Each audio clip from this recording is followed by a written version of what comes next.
Hi guys!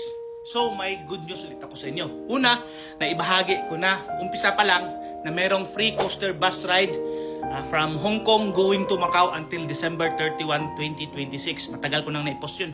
Ngayon, panibagong good news na naman para sa mga nagtutour, sa mga nagtatravel, papasok ng Macau. Pumasok na yung ride-hailing app na Uber. Alam nyo yun. Sa Pilipinas, Grab. Pero dito, Uber. Kasi dati, wala sila. Focus sila sa mga local talent like sa carpooling sa mga taxi driver dito. Pero ngayon pumasok na.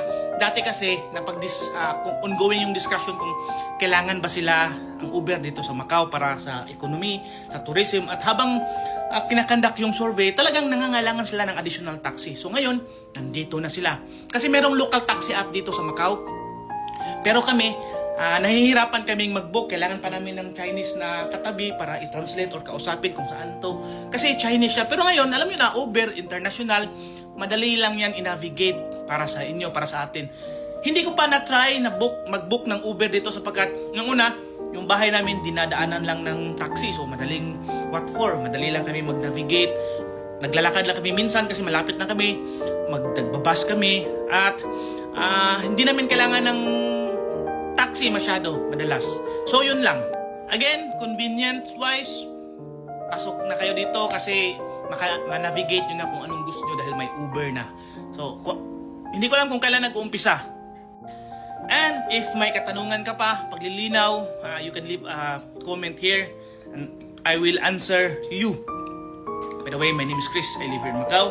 And if you want to know more about life and story here in Macau, don't forget to follow this TikTok account or kung saan platform man na napanood, because I will be sharing you more travel tips, guide, and advice, as well as this type of content. Kasi nasa bahay lang ako, I have all the time in the world, and bago ako alis, mag-gym ako mamaya, so gagawan ko muna to ng video para updated din kayo sa mga nangyayaring mabuti dito sa Macau. So good news na lang tayo, dalawa nang naibahagi ko, and in the near future, meron din naman akong mga good news na ipapasok ulit dito. Depende kung anong update dito sa Macau.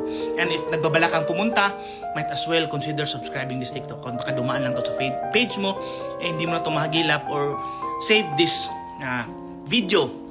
Or, yun. Thank you for watching. Peace! Again, sige lang tayo. Peace. Bye-bye.